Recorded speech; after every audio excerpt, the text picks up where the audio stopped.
njema kabisa. Bwana Yesu asifiwe.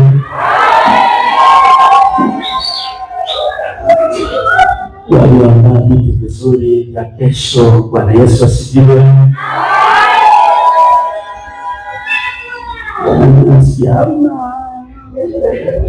Kesho Bwana Yesu anafufuka. Amen.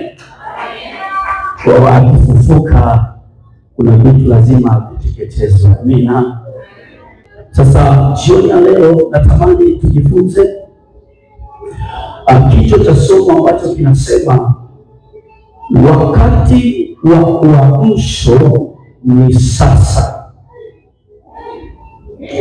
Wakati wa uamsho ni sasa.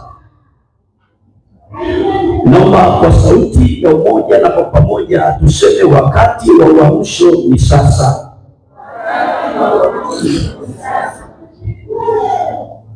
Wakati wa uamsho ni sasa. Jamani, haleluya. Uamsho si kwa mbali ya vitu ambavyo au wakati ambao unakuja. Uamsho ni sasa.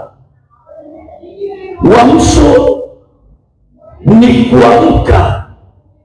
Hatuamki kesho, ila tunaamka sasa. Jamani, sio sana. Kanisa letu la THC Tanzania kote tuna kauli mbiu moja inayosema miaka 13 ya moto wa nini? Wa uamsho. Na leo natamani fundishi wa moto wa uamsho, lakini tunaitikia, tunasema, tunajibilia, tunamtaka Bwana na nguvu, kwa maana sio Bwana tu, lakini tunamtaka huyu Bwana pamoja na nguvu zake. Unapozungumza kanisa la Kipentekosti, kanisa la Kipentekosti, upentekosti maana yake ni nini?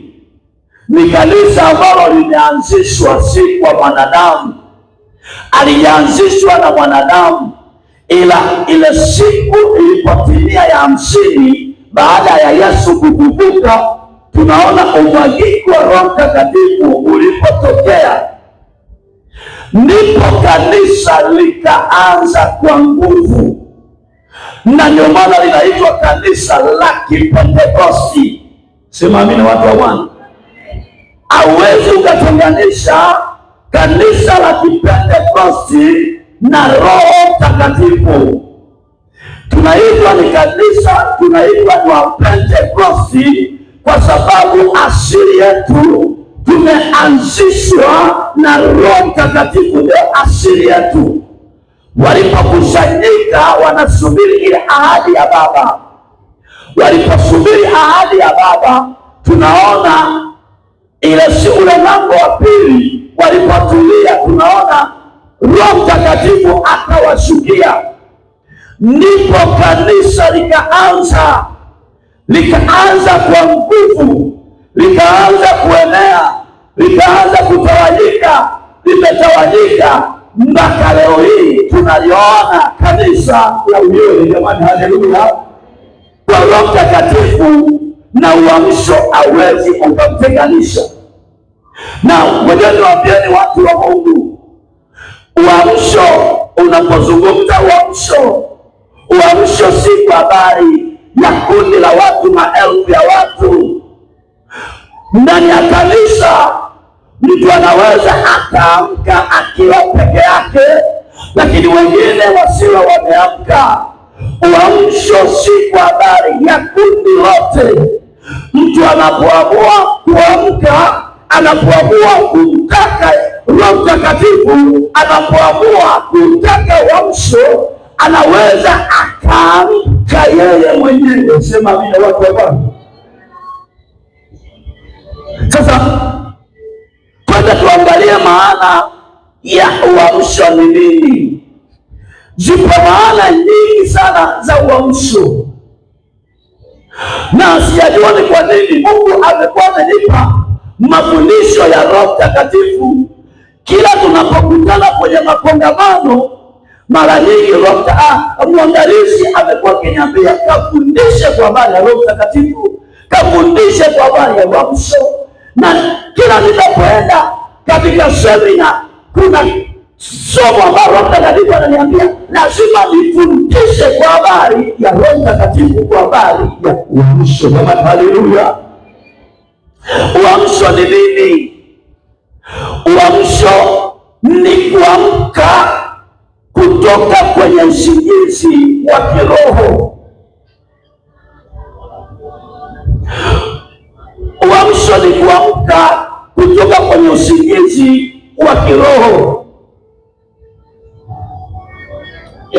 Moja, some kitabu kile cha Efeso 5:14. Naomba tuje haraka, natamani nifundisha tumalize haraka. Efeso 5:14 na mwingine Thesalonike wa kwanza 5:6. Ndiyo hivyo usema amka wewe usinziaye. Hivyo usema amka wewe usinziaye, ufufuke katika wafu, na Kristo atakuangaza. Kitabu kingine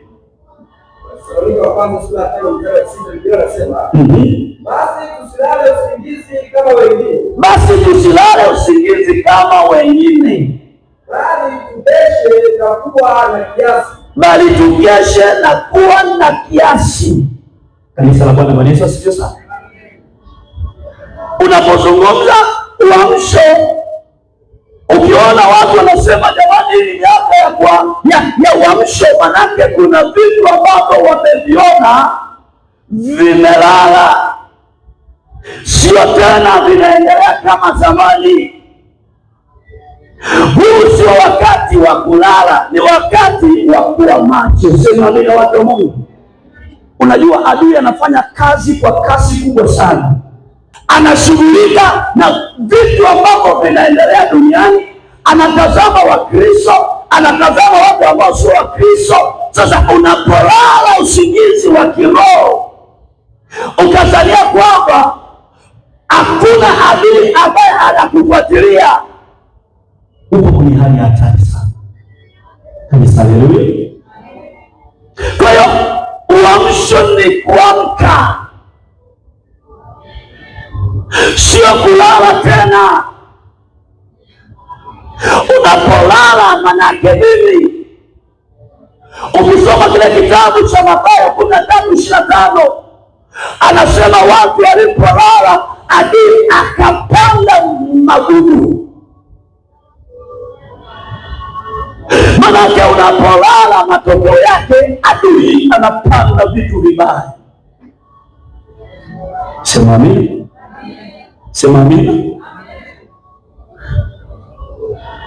Na usipokuwa macho, wangapi wana familia? Una familia?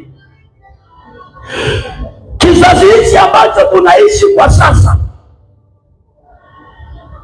ni kizazi ambacho wewe mzazi, wewe mama, wewe baba, kila ikopo leo inatakiwa uwe makini kukiombea kizazi chako, kwa sababu adui anapandikiza vitu ambavyo ni vibaya. Ukilala, matokeo yake vile pando ambalo baba hajalipanda ndani ya mtoto, unashangaa shetani amelipanda. Kapanda vitu vibaya, kapanda tabia mbaya, kapanda vitu vya ajabu ajabu, amepanda, kuja kuanza kuvitoa vile vitu inachukua muda, na vingine kuvitoa kunakuwa na shughuli, kwa sababu huyo ambaye amewekwa awe macho amelala. Sema amina, watu wa Mungu. Kwa uamsho ni kuamka kutoka kwenye usingizi wa kiroho. Usingizi wa kiroho, unajua ngoja niwaambieni, kanisa hili na Kipentekosti. Mimi nikifuatilia enzi za wazazi wangu, tukiwa kijijini kabisa, ukizungumza swala la maombi,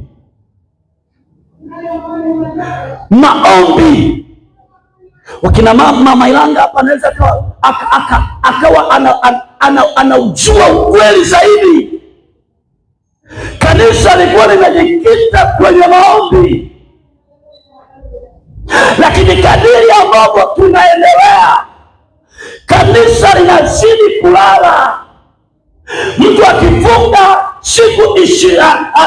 masaa 24 anaona amefunga siku 3 na anajisifia kwamba nimefunga kweli kweli, na mwingine hata masaa 24 anashindwa kufunga yeye peke yake. Kanisa la Bwana adili ambao unamsikiaga hajawahi kulala hata siku moja. Wewe unapolala adili hajawahi kulala. Yesu atusaidie sana. Walikuwa wakiomba, kanisa liko macho. Huyo anaomba muda huu, huyo anaomba muda huu, adili akitaka kuingia anaonwa, jamani, kuna kitu nataka kuingia. Siku moja nikiwa chuoni, tukiwa kwenye maombi, tunaendelea na maombi. Wakati tunaendelea na maombi, tulikuwa na maombi sio siku 21. Tunaendelea na maombi. Tupofika katikati, akatokea kijana mmoja akajifanya anataka kuokoka. Jamani, amini. Akaja akasema nahitaji kuokoka. Akasema anataka kuokoka. Na sisi tukasema bwana, huyu anataka kuokoka. Tukamwombea sala toba, akaendelea. Ila anaendelea kwenye kundi la Kasweta, yupo anaendelea, anahudhuria. Kumbe alikuwa ni agenti namba 1. Lengo lake, kuna kitu alikuwa anataka akifanye kwenye kundi. Yesu atusaidie sana. Kwa tusingekuwa na maombi mwisho wa siku, tukaja kugundua kwamba baada ya kuendelea maombi, unajua kuna wakati unaweza ukaomba alafu wingu la Bwana na nguvu ya Bwana ikashuka. Iliposhuka ikamkamata. Ndicho alipoeleza ni vitu vya ajabu. Lakini tungekuwa tumelala kundi nzima, anaingia anajificha, anatulia, anajifanya kana kwamba na yeye ni miongoni mwa watu ambao wanaenda mbinguni, kumbe ni agenti namba 1. Jamani, haleluya. Maana ya pili ya uamsho ni nini? Uamsho ni kurejea upya. Unarejea kwenye nini? Katika vile viwango ambavyo ulikuwa navyo mwanzo, unavikuta vimepotea.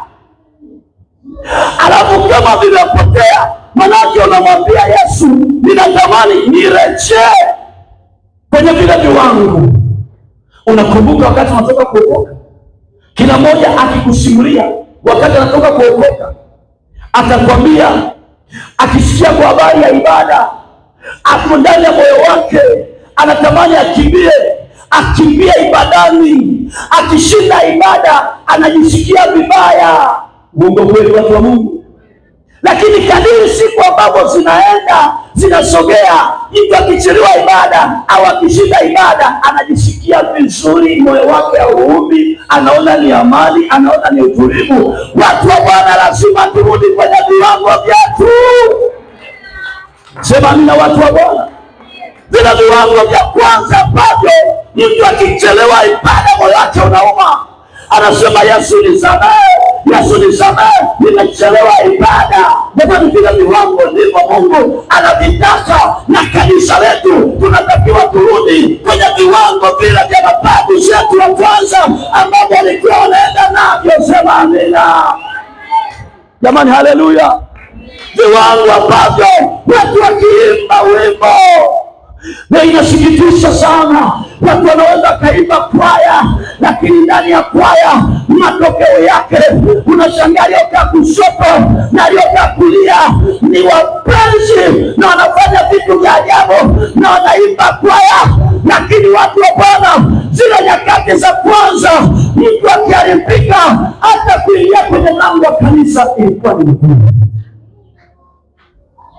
Sema amina, watu wa Bwana. Jamani, haleluya. Ilikuwa ni ngumu, lazima kanisa limejaa. Mimi si mchungaji, mimi sinafahamu alifunza kutana nazo kwa kanisani, tunafahamu. Nazo mtu mwingine wamuuliza, ili wapendwa wa kweli unaokoka? Unaokoka kweli mtu wa Mungu? Vitu anavyovifanya adili gani na mtu ambaye anasema ameokoka? Wokovu ni kielelezo. Sema amina. Wokovu ni mfano kwa watu.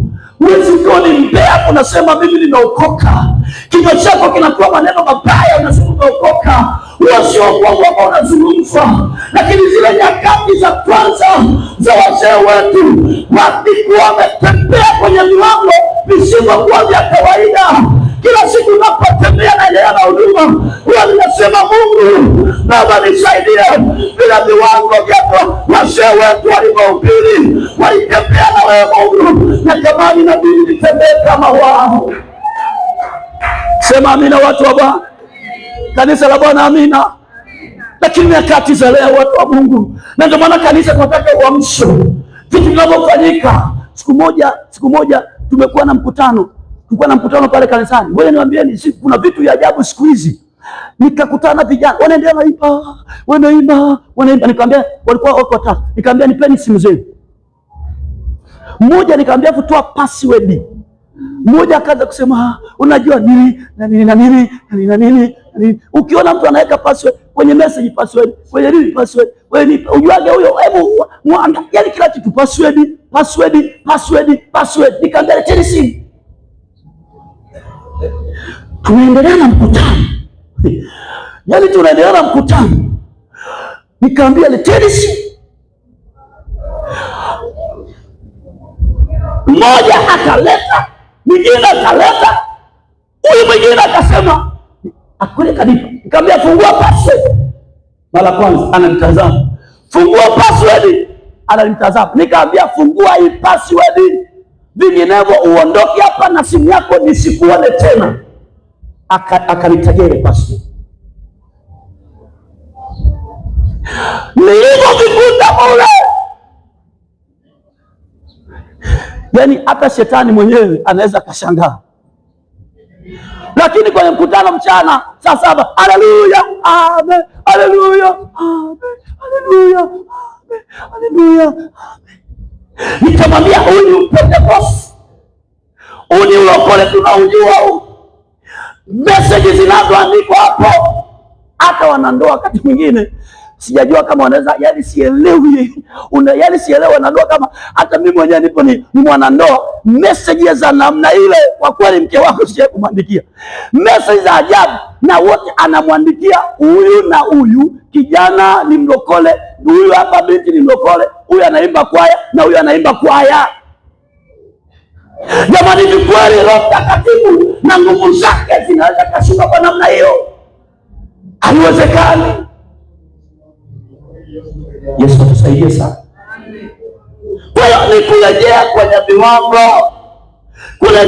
viwango vya maombi, viwango vya ibada, viwango vya utakatifu. Sema amina. Kanisa la Bwana, amina. Tunaporejea kwenye hivyo viwango, jamani, nyimbo yoyote ikiimbwa na upako, haijalishi sauti yake imekaa vibaya, uwepo wa Bwana unashukaga. Uongo kweli? Yaani iwe sauti hiyo ni mbaya, iwe sauti haieleweki, uwepo wa Bwana kwa mtu yule anaoimbisha, kama ndani yake kuna nguvu ya Mungu na yuko vizuri na Mungu, hata akiimba vibaya utashangaa waliopo huko wanajibu. Kuna jibu, mlipuko unatokea. Nini watu wa Bwana? Ni viwango visivyokuwa vya kawaida. Sema amina. Kanisa langu la kwanza nilikotokea kijijini lilikuwa ni kanisa ambalo walijenga afu katikati wanachomeka nguzo ya mti alafu limezekwa kwa majani kijijini huko, kabla tuhamia sehemu nyingine. Sikiliza ibada zinazofanyika hapo. Sema amina. Hakuna hivi viongo, hakuna kibodi, hakuna spika, lakini wakiimba wimbo anakuja Yesu, amina, anakuja Yesu, amina, ndugu yangu jiandae,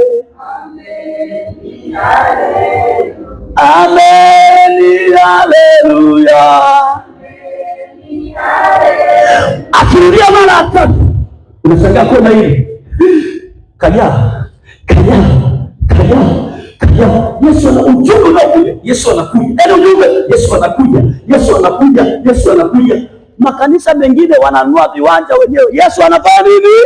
Anakuja tu, wanalinda viwango vile viwango ndivyo vilifanya kanisa liwe na uamsho. Watu wapendwa, jamani, haleluya, watu wa Mungu. Lakini leo tuna nyimbo nyingi kwa sababu ulimwengu unaenda kwa kasi. Sema amina.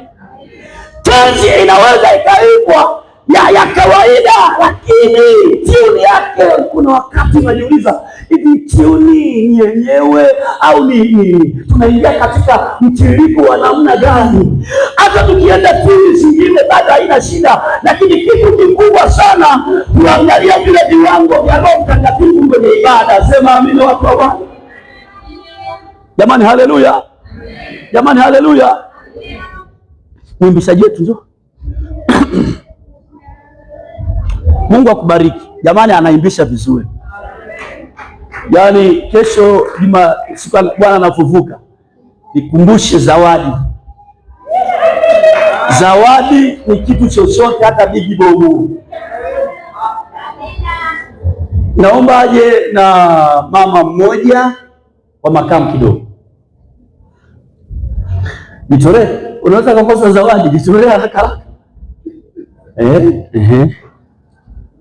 Asante.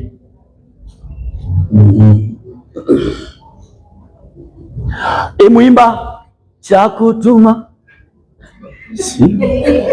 Imba yanapoimba nyumbani, siongo. Cha kutuma idi sina. Iwe damu yake Yesu. Sina wema hakutosha. Dhambi zangu usiosha. Imbie cha kutuma. Junie. Yoyote unaojua wewe. Cha kutuma. Umeona hiyo? Ila damu yake Bwana. Sina wema wa kutosha. Dhambi zangu kuziosha. Umeona tofauti ya huyu na huyu? Tofauti yake ni nini? Naweza akajibu.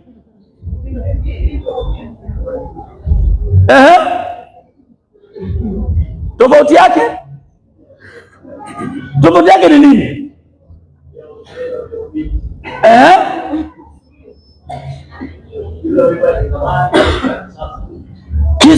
kizamani, kisasa. Mama, umeimba kizamani, sijasema mimi, kasema kizamani.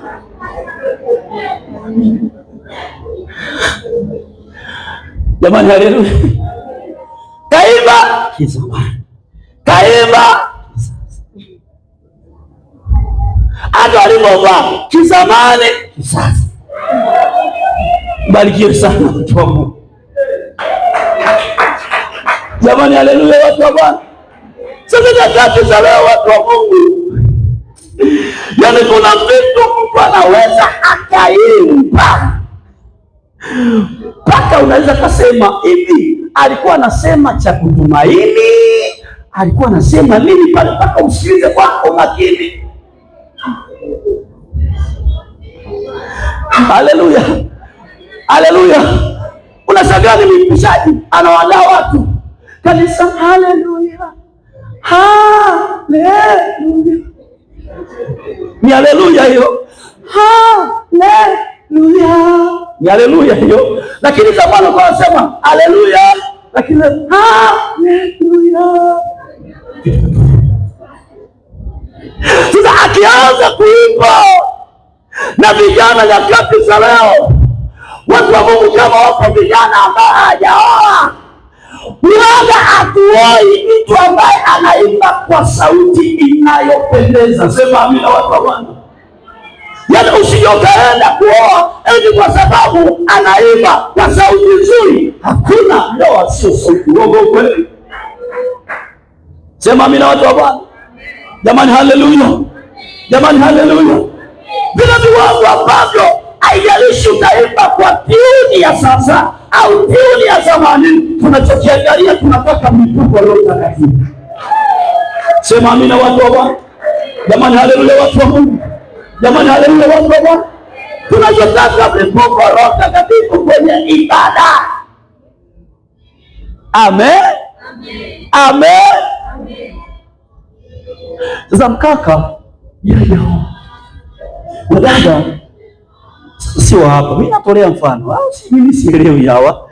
Watu wanamwimbia Mungu aliye hai. Sema amina watu wa Mungu.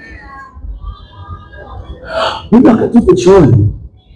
Chuoni unajua ukiwa mwaka wa 3 unaweza ukachumbia, katangaza leo kahua na hivi tunamaliza hata mwaka wa 2 najua nafahamu. Sasa chuoni place zinajipanga kutoka mikoa mbalimbali, wakati mwingine hata nchi zingine wanajipanga price, na wewe upo kwenye uhitaji. Ukiangalia ile sauti unaweza kuwa naimba cha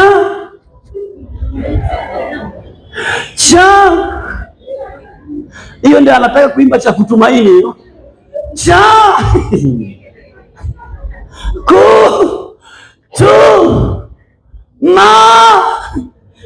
kutumaini.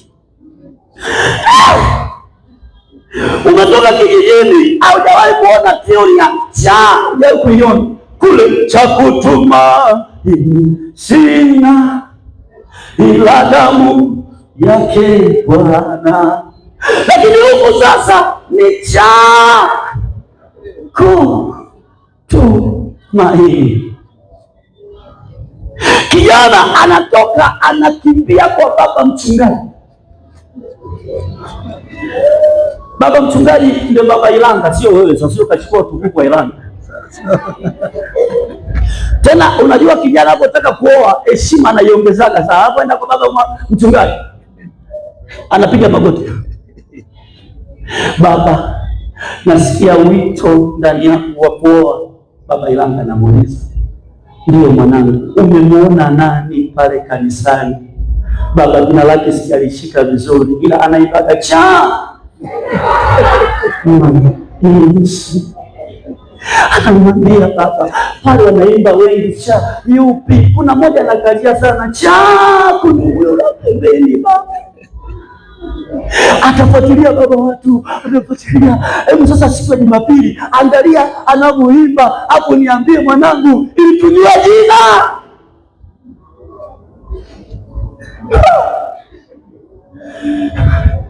Watu wa Mungu, hatuoi cha kutumaini. Anapoona kabisa kama kwamba huyu mtu labda anaendesha kwa kiwango hicho, akazania wakioana wameingia kwenye ndoa, basi mke wake ataanza cha na mume atasema cha kutumaini, wakazania ndio ndoa inapoenda. Lakini nini ambacho kinatoka kukizungumza hapa? Viwango ambavyo walikuwa wanaviendea mababu zetu. Roho Mtakatifu alikuwa sio wa kutafuta. Akianzia kwenye ibada, Roho Mtakatifu anamwagika, mtu anaogelea, mtu anatoka machozi. Jamani, ulokole wetu sisi ni kutoka machozi. Sema amina, watu wa Bwana. Ndio maana kanisa lilikuwa linaitwa Lawala, ni watu wa kulia. Lakini kanisa lao machozi yanatafutwa kwa tochi. Maana tatu ni kumwagwa kwa Mungu Roho ndani ya mtu au kikundi cha watu eneo fulani. Mungu Roho anamwagwa ndani ya mtu au kundi la watu. Ukisoma kitabu kile cha Matendo ya Mitume ule mlango wa 19 alisema mstari wa kwanza, soma pale. Anazungumza kana kwamba Paulo wakati anaelekea kwenye mji wa Efeso akawakuta wale wanafunzi 12. Swali la kwanza alilowauliza akasema, mmepokea Roho Mtakatifu? Kwa nini aliwaambia mpokea Roho Mtakatifu?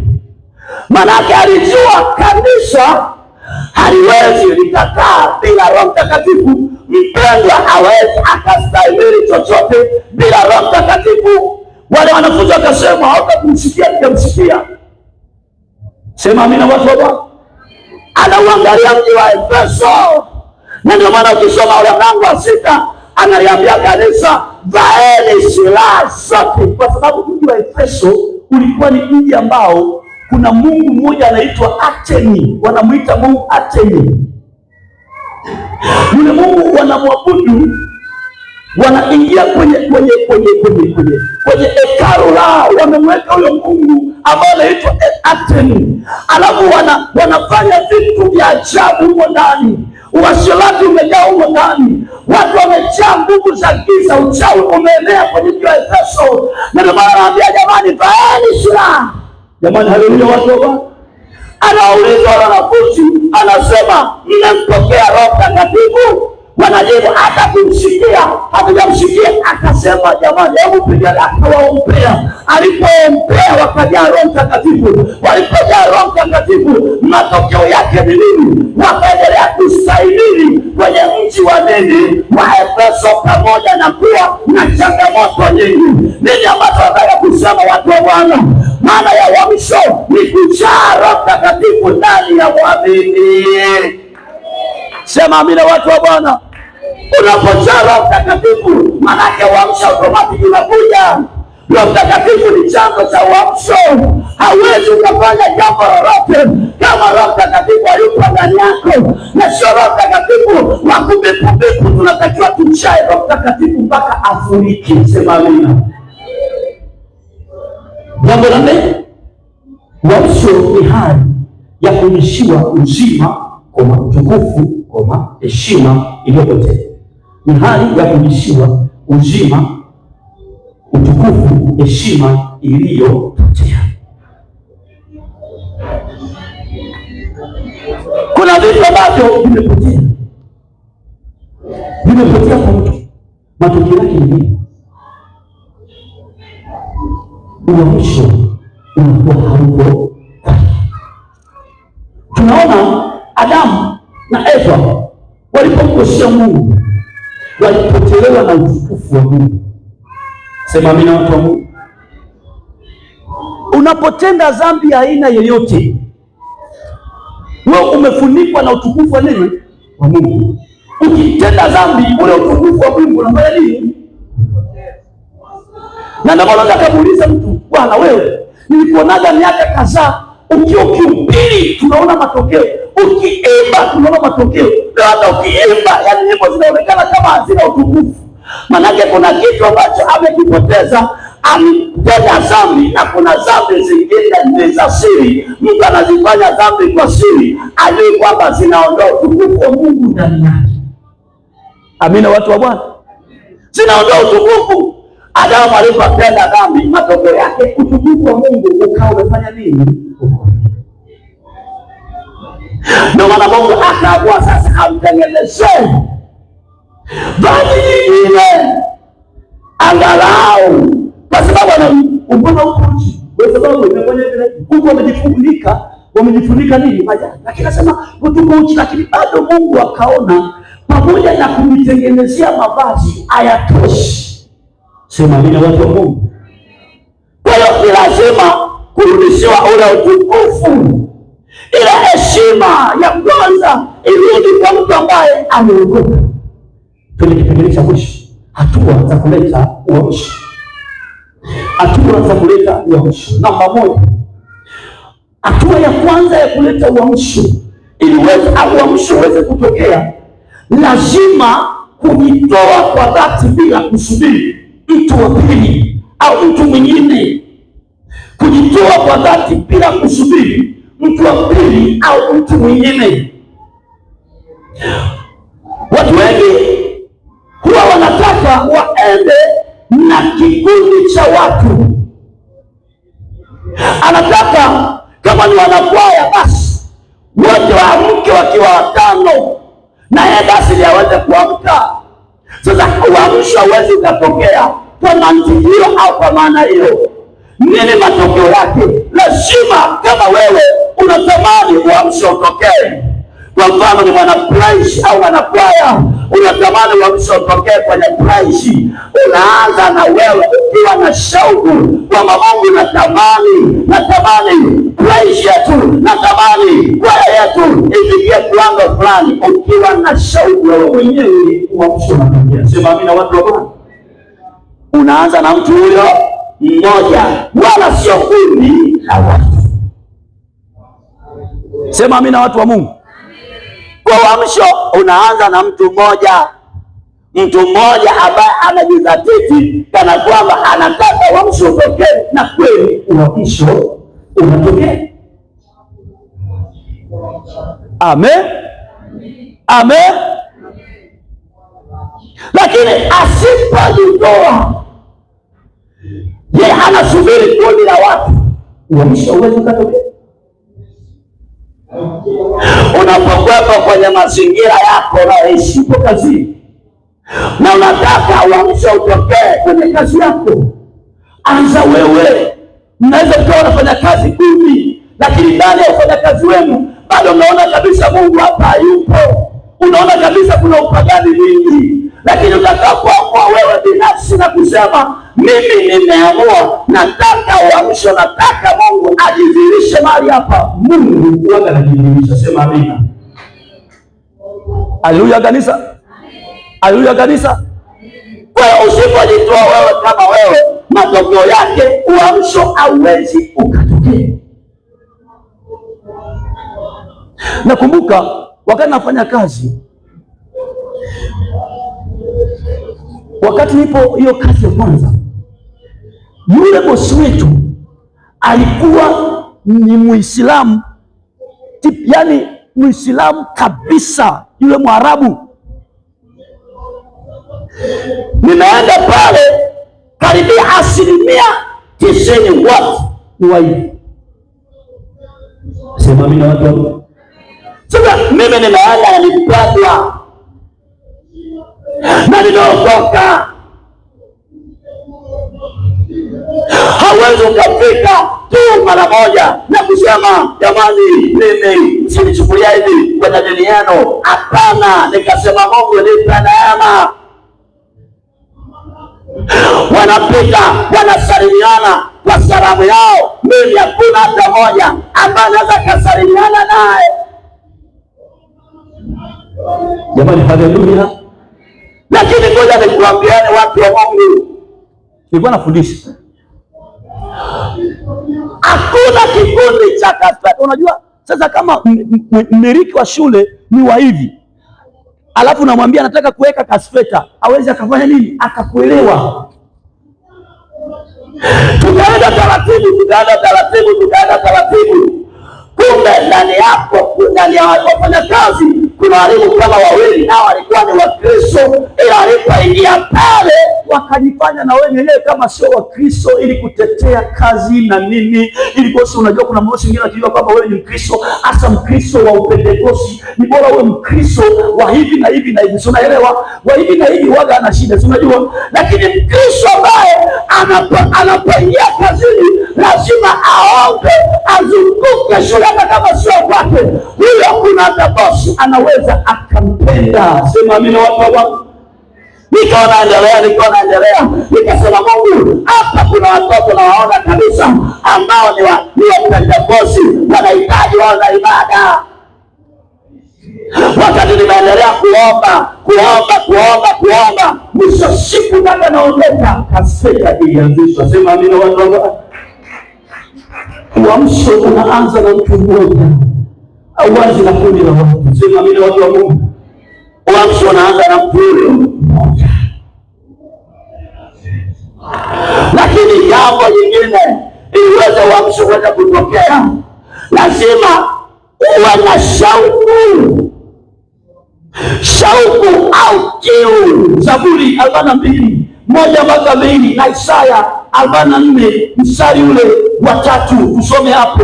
Lazima uwe na kiu au shauku. Kama ayala aioneavyo shauku mito ya maji, ndivyo hivyo nafsi yangu inakuonea shauku, Mungu. Nafsi yangu inamwonea kiu Mungu, Mungu aliye hai.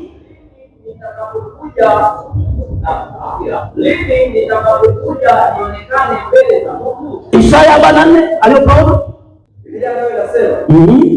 kwa maana nitamimina maji juu yake aliye na kiu,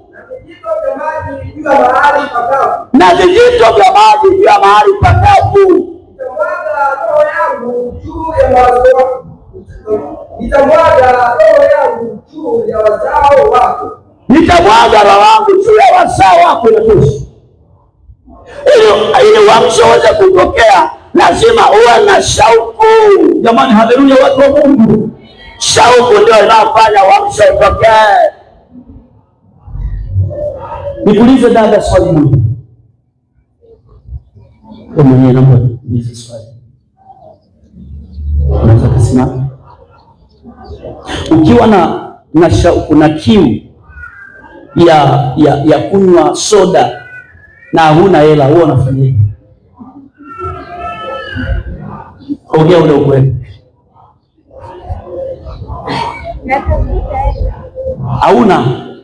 Hauna hela na una kiu,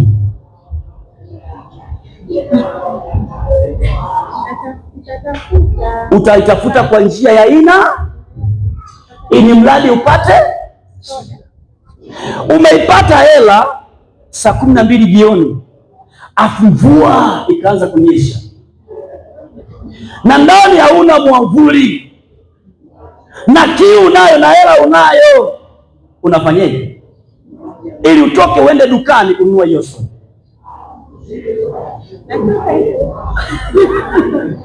Sema kwa sababu anatoka hivyo kwa sababu ana nini? Jamani, haleluya watu wa Mungu. Unaona, kwenye vitu vya duniani mtu anaweza kufanya juhudi yoyote ile ili aweze kukipata kila kitu ambacho roho yake inapenda. Lakini vipi mvua ikianza kunyesha wakati wa ibada huko nyumbani? Hebu ongea ukweli, usifanye mpo kiroho. Ongea ukweli. Yaani ibada ni saa 10 kamili, mvua inaanza saa 10 kasorobo, upo nyumbani. Moyo nasema jamani, Yesu nisamehe, hii mvua nayo haioni muda wa ibada, afu nakaa. Lakini ingekuwa ni kwa habari ya kitu ambacho nakipenda, ungesema hapana, iwe mvua inanyesha kwa sababu nakipenda hicho kitu, mwavuli haupo ndani, unaweza ukachukua hata mfuko ukajifunika uende dukani. Hata wakati mwingine unaweza ukasema hapa nichukue kitu gani, nijifunike niende kanunue kitu nachokipenda. Watu wa Bwana, mambo ya Mungu ni zaidi kuliko hivyo vitu, ni zaidi. Watu wa Bwana, hebu tuweke shauku ila nia ya ndani nafanya Roho Mtakatifu aendelea kushuka ndani yako. Sema amina. Jamani, haleluya. Watu wa Bwana, ukiwa na kiu na shauku, ule msukumo wa ndani wa kutaka vitu vitokee, unasema Bwana, nataka vitu vitokee katika mtaa wangu, nataka vitu vitokee kwenye kanisa la Shalom, nataka vitu vitokee. Ukiwa na kiu, ile kiu itamwambia nenda kalale kanisani, nenda kaombe kanisani, nenda kamtafakari Bwana, maana ile kiu ya ndani inakupa hatua ya kumtafuta Bwana. Ni kiu ya ndani, lakini kama mna kiu utaona kila kitu ni sawa. Sema amina, watu wa Mungu. Jamani, haleluya. Kiu inamfanya Roho Mtakatifu ashuke ndani ya mtu, ashuke ndani ya kanisa. Kiu, shauku yako ni nini mama? Shauku yako ni nini binti? Shauku yako ni nini? Unajua moja nyakati za leo watu wamekuwa wakiomba, hasa vijana wana tabia ya kuomba zaidi wakati wanapotaka mchumba. Mimi anaomba kwa sababu aliambiwa maneno mengi, ndoa ni ndoano, ukipata mtu ambaye sio itakuwa ni shughuli, utakuja naomba zaidi. Lakini akishaoa na kuolewa, mambo ya maombi hayapo tena, ile nguvu ya kwanza ipo tena. Nini watu wa Mungu, kumbe ungalijua kukaa kwenye uchumba kuna kazi, ila kwenye ndoa kuna shughuli yake. Ukiwa kuna maombi ni mpishano kila wakati, hadi inaenda kufuatilia ndoa. Usishangae watu waliokoka na achana, usishangae kwa sababu wamesahau maombi. Maombi ndio kila kitu kwenye nyumba. Kuna wakati wana ndoa, tangieni siku ya kuomba. Kama leo mama, leo baba, lazima tuingia kwenye maombi, kwa sababu unapotuona watu wanaotuzunguka hawapendi amani tuliokuwa nayo. Sema amina. Kanisa la Bwana, hiyo kiu itafanya uamsho uweze kutokea. Lakini jambo jingine, kubali kujifunza kwa wenzako. Kubali kujifunza kwa wenzako. Si vibaya kujifunza waliofanikiwa. Unaweza ukazania kwenye ibada yako au kwenye maombi yako wewe umeamka kuliko watu wengine, lakini utakapojifunza, watu wa Mungu, ukijifunza kwa watu wengine, watu wanapoimba, mimi ninapokuja hapa kuna vitu najifunza sana, na ninaporudi kwa sababu bado leo sijafikia kama ya kwenu, lakini kuna vitu wanatamani wala mimi kwangu fanya nini vitokee. Naona kuna hatua ambayo umepiga, unapoenda eneo lote lazima ufanye nini, ujifunze kwa wenzako. Kanisani kwangu wanaambia kama binti, mkijifungia huku chini itakuwa ni shughuli, na ndani kwenye maombi ya section, huko kwenye maombi ya section mnaweza mkabakia kana kwamba kuna mtindo wa zamani wa kusuka, kumbe ilishabadilika muda mrefu. Mnapojifungia huko tumejikasuka za kwenda hivi, wenzenu wambadilisha zaidi. Sema amina, watu wa Bwana. Nikavya mkijifungia huku nikawatoa, maana kwa wanajifungia tu na wakaka wako huko. Tokeni, mtakapoenda Shalomu mtajua kwamba kumbe unaweza kaeka dawa hapa kidogo, afu hapo kaeka kama zimesukwa hivi, utajifunza. Lakini ukikaa hivi hivi hapa unakuwa wewe kila wakati za kwenda hivi, za kwenda hivi, za kwenda hivi. Kumbe kuna wakati zakia zishuke kwa hapa zikae pembeni kidogo, ziende kwa hivi. Kumbe unajifunza kutoka kwa wenzako. Hata mtindo wa kufunga vilemba unabadilika. Uongo kweli? Wabibi wa zamani walikuwa wanafunga kinarudi huku nyuma, lakini siku hizi akifunga anakufungia kingine kinayuka hapa, mitindo inabadilika. Hata ibada watu wakijifungia kwao wanazania kwamba kuna nguvu ya Mungu. Watakapoenda sehemu nyingine wanasema mchungaji siku moja ameenda sio tembelea wapi ya binti yangu moja alikuwa ameolewa, akaniambia mchungaji, tulienda sikuwa na praise wapi, mlifanyaga hapa kongamano wa praise, sijajua ni hapa. mkawalika, anasema mtumishi, yani kulikwenda kule shuleni, yani wakianza kuimba, yani mchungaji, nikamwambia ndio hivyo, mkienda huko mnajifunza, mkikaa hapa wenzenu sefu za hivi nipo za hivi tu, kumbe zimebadilika za hivi, unajifunza kutoka kwa wenzako, na ili uamsho lazima utakapoona kanisa jingine limepiga hatua, unajifunza kutoka kwa hilo. Jamani, sema amina, watu wa Bwana. Uamsho tunajifunza kutoka kwa wengine walioamka, na wanajifunza. Sema amina, watu wa Bwana. Utakapojifunza kwa wengine utasema Bwana, wengine wanaomba masaa 3 bila kupumzika, mbona mimi sijaomba? Unaweza kuomba dakika 15 utazania wewe ni mwombaji, kumbe kuna watu wakipiga magoti ainuki hapo masaa 6. Utakapojifunza utasema Bwana, sijaomba na mimi naenda kuomba tena, sijaomba naenda kuomba tena. Uamsho unatokea baada ya kujifunza. Sema amina. Jamani, haleluya, watu wa Bwana. Ili uamsho upate, jifunze kwa wenzako. Hata wanandoa ndio hapa. Unajua hata ndoa lazima ujifunze kwa wenzako. Sema amina. Haleluya, watu wa Bwana. Lazima uangalie wenzako wanaendaje. Ndoa yao inasawi, ndoa yao inapendeza, watu wanapendana. Mimi na mke wangu tukitoka, kama tumetoka, Mungu bado hajatupa usafiri, tunaoga tunarukiaga bajaji. Sema amina. Hakuna shida. Na sasa hivi nimerukia bajaji kuja hapa. Sema amina. Alafu shetani ataka alete complication moja. Ile tuko kwenye bajaji, tena ile bajaji kwa peke yangu. Ile anaendelea ameiachia bodaboda nyingine, si katoka upande gani? Yani wakakwaruzana na mimi nipo huko ndani, nikasema Bwana, na kule ninasema Bwana. Yani wakasimama, yule mwingine akaingia mtaweni leo hii. Lakini haya yote Bwana, yawezekana alipanga mtumishi wa Bwana huko ndani. Sema amina.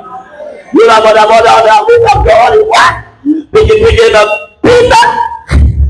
Nani akashuka na mimi nikashuka. Sasa unajua kuna ile bibi ajali sizizoto, kuna ule mshtuko. Sasa hivi waje na mimi nikabakia mshtuko, ule mshtuko na mafaili ya kuhubiri yote kama akataka kupotea. Kasema Bwana, naomba unisaidie, mara naenda kuhubiri ililetea mshtuko kidogo, maana sikutarajia wakataka kugongana, huyu anaingia na huyu anaingia, jamona wakamkwaruza, yule akarukia kule na sisi nipatia kuhubiri huko. Lakini kwa neema ya Bwana niko hapa. Sema amina, watu wa Mungu. Kwa mimi na mke wangu, kuna wakati tunajifunza kwa watu wengine na watu wengine wanajifunza kwa sisi. Sema amina. Kuna wanandoa yani hawatakaji hata kuongozana. Yani ya kanisani tangulia, si nini tangulia, wanakutaka kanisani. Jamani, kuna watu wanapoona mnaongozana, mnatembea, na wenyewe wanasema ila ndoa ya mtu fulani, kwa sababu muonekano wa nje, hata kama ndani kuna vitu, lakini waga tunavizima kwa nje. Jamani, haleluya. Lakini kama aongozani, wao wanatembea kwa hali mpopo tu, huyo anaenda kule, unamwambia mke wangu, najua tuendelee kuvumilia. Sasa tunaenda kupanda bajaji, tunaenda safari, lakini kuna wakati hatutapanda bajaji kwa sababu Bwana atatupatia ya kwetu kama ya Ilanga. Sema amina, watu wa Bwana. Jamani, haleluya, watu wa Mungu. Haleluya, watu wa Bwana. Kwani tunabakia kama tulivyo? Hatutabakia. Siku moja nikahubiri siku moja kanisani, alafu nikaingia kipengele nikasema pokea magari. Naona wananiangalia. Nikagundua level yao, ufahamu wao, hawatarajii kupata nini. Nikauliza, na nilifanya kwa makusudi, pokea magari. Bibi moja kanitazama, pokea nini? Ananiangalia, yaani mtu akiniambia pokea, nasema amina. Na wewe pokea kwa jina la Yesu Kristo. Jamani, haleluya, watu wa Bwana. Jifunze kutoka kwa watu wengine. Tumalizia mwisho, twende nyumbani tukapumzike. Haya, jambo lingine, kuwa na moyo wa utayari. Andika, kuwa na moyo wa utayari. Lakini jambo la mwisho, maombi ya mara kwa mara lazima yafanyike ili wamsiweze kupokea. Ukisoma kile kitabu cha Matendo ya Mitume 4 ule mstari wa 31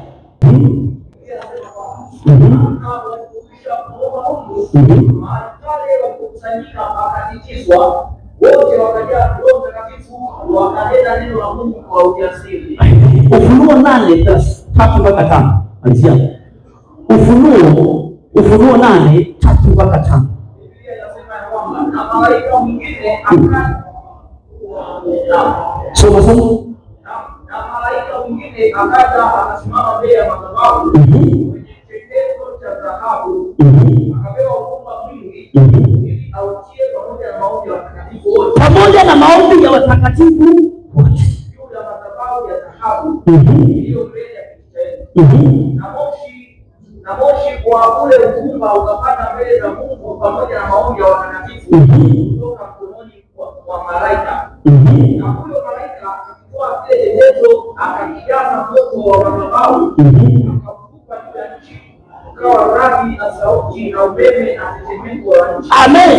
Ninataka kuambia ni watu wa Mungu, ili uamsho uweze kutokea ndani ya mtu mmoja ndani ya kanisa, lazima kuwe na maombi ya mara kwa mara, maombi endelevu. Sema amina watu wa Bwana. Maombi yanafanya nguvu ya Mungu iendelee kutawala. Ukishindwa kuomba, matokeo yake nguvu ya Mungu isitawala. Na maombi kwa mtu ambaye ameokoka, watu wa Mungu, kule mbinguni, tunajua mbinguni yuko Mungu Baba, yuko Mungu Mwana, wamekaa mbinguni, wako malaika. Soma hapo vizuri, anasema na malaika mwingine akaja akasimama mbele ya madhabahu.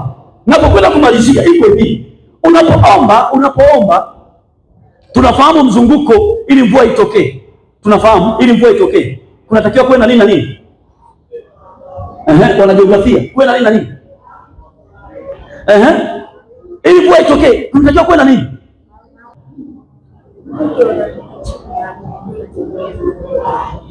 Ukuchinga toka wapi? Inatoka msema vizuri, unaweza kupata zawadi kwenye maji na mimea. Pigieni kofi moja. Aliyozidisha huyu atampa zawadi. Ili mvua iweze kutokea, mvua inaonyesha, manake wakati wa jua linafyonza maji kutoka kwenye nini? Kwenye miti, kwenye msitu, baharini. Yale maji yanafyonza, yanapelekwa angani. Jamani, haleluya! Kule yanatengeneza nini? Yanatengeneza nini? Mawingu. Yale mawingu mwisho wa siku yanakuja kulanga nini? Na ndio maana tunaambiwa sehemu ambapo watu wanafyeka miti hakuna nini. Sema amina watu wa. Nataka nikufundisha nini? Ukisoma Ufunuo anasema malaika akaenda kupeleka mbele za Bwana kwenye madhabahu, akapeleka pamoja na maombi ya nani? Ya watakatifu. Sema amina watu wa. Maombi ya watakatifu ni kama mvua. Manake ili uweze kunyesha lazima huku chini kuwa na nini? Kuwa na misitu, kuwa na bahari ifyonze. Manake unapoomba unayapeleka yale maombi yako mbele za Mungu. Yakishaenda hapa, nasema ule mstari wa 5 ameshapeleka malaika. Ule mstari wa 5 mazungumza, anasema na huyo malaika akakitoa kile chetezo, akakijaza moto wa madhabahu, akautupa juu ya nchi, ukawa radi. Jamani, haleluya! Manake yale maombi ambayo unaomba kila siku, Baba tenda, Baba onekana, Baba fanya, Baba shughulika, yanaenda kama malighafi mbele za Mungu. Sema amina. Yakienda kama malighafi mbele za Mungu, haya uliyoomba yanashuka chini kama radi. Sema amina. Alafu yakishuka kama radi, na pale unaona hivi, Bwana Bwana alikuwa hivi, lakini na nini? Bwana ametokea haya au yadini alikuachaga mabaya, Bwana leo amekupa gatwa. Manake yale maombi ambayo unapeleka kule yanarudi kama radi. Yakirudi kama radi, hakuna kitu kinachosalia. Sema amina. Jamani, haleluya. Leo hii watu wanaomba kitu, anaomba dakika moja, hajajua ile maombi ni mali ngapi. Unapeleka kwenye kiti cha enzi, unapoomba alfajiri, unapoomba mchana, yanakuwa ni mali ngapi mbele za Mungu. Alafu yanashuka tena huku duniani, yakishashuka yanashuka kama radi, yanashuka yanateketeza. Kuna mtu alikuwa anakujia anatamani akumalize, yanashuka kama radi. Yale ambayo unaomba, watu wa Bwana, mkeni kwenye maombi. Maombi yanaleta uamsho. Mabinti ombeni, vijana ombeni, wamama ombeni, maana maombi yanaleta uamsho. Usiopigwa kuomba. Unapoomba, watu wa Bwana, unakuwa na nguvu za Bwana. Sema amina. Unakuwa sio mtu wa kawaida, maana maombi yanakufanya uwe na nguvu. Mtu akikuona anasema usi wa kawaida. Haya ni maombi, watu wa Bwana. Maombi ni mbaladi, maombi ni moto. Ukiwa vuguvugu, shetani yupo, lakini tupeleke malighafi mbele za Bwana. Peleka asubuhi. Unapopeleka au chini itashuka kama radi. Ikishuka, unajua kuna aina nyingi za radi, sio naelewa. Kuna radi nyingine ikipiga haiharibu chochote, lakini maombi malighafi kwa kubwa. Ikishuka tunataka radi ambayo inapasua miti. Ikipasua hakuna adui anayesimama. Ikipasua hakuna wachawi wanaosimama. Ikipasua hakuna magonjwa yanayosimama, maana ni radi. Jamani, haleluya! Maombi ni malighafi, maombi ni malighafi, maombi ni malighafi. Tupeleke mbele za Bwana. Malaika atachukua pamoja na vitu vingine, pamoja na huduma na maombi ya watakatifu na maombi ya watu wa Shalom, yanaenda kwenye kiti cha enzi. Yakishaenda yanarudi kama moto. Unaweza kaomba leo usisanie hakuna matokeo. Nataka nikwambie yanarudi kama moto. Na ndio maana ngoja nikwambie, unaweza kumwambia adui, wewe unasema Bwana, huyu ananiwatia nife, mbona kama afi? Subiri arudi kama radi. Yakirudi kama radi, hakuna kitakachosalia, hakuna kitakachosalia, maana maombi yanarudi kama radi.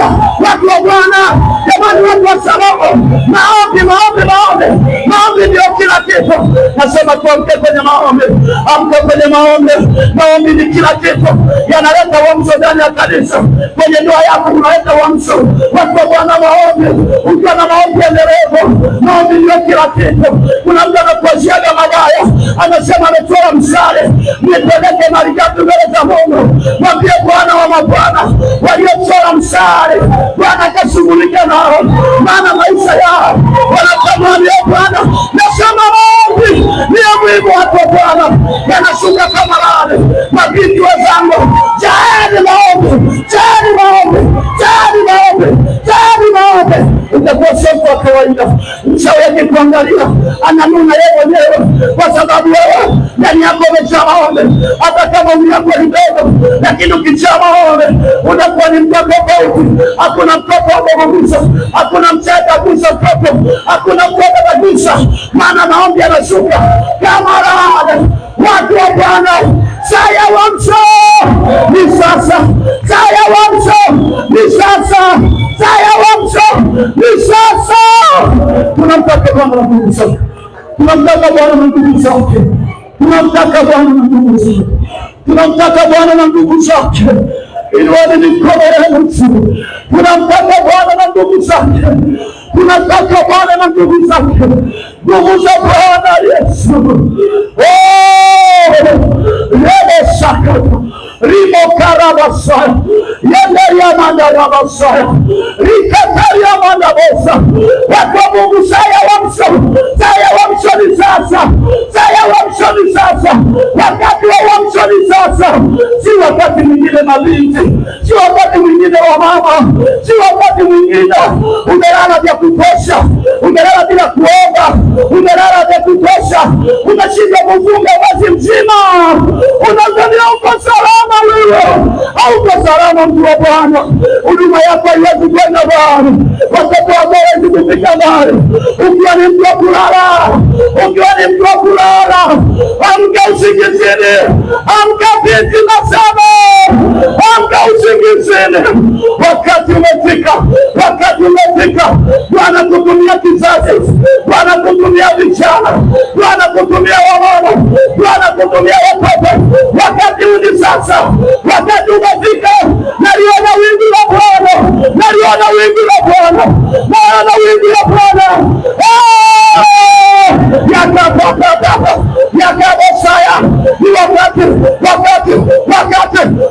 ni sasa, wakati ni sasa, wakati ni sasa, wakati ni sasa. Huu ni wakati wa uamsho, huu ni wakati wa uamsho, huu ni wakati wa uamsho.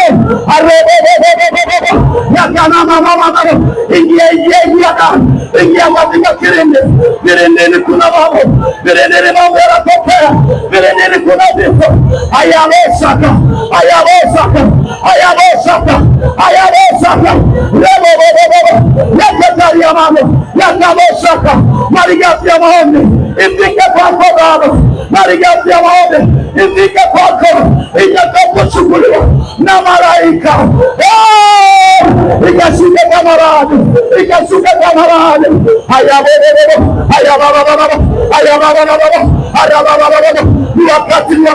Ni wakati ambao Bwana anataka inue tena, ainue mabinti katika viwango vingine, katika viwango vya uimbaji, katika viwango vya uinjilisti, katika viwango vya tofauti.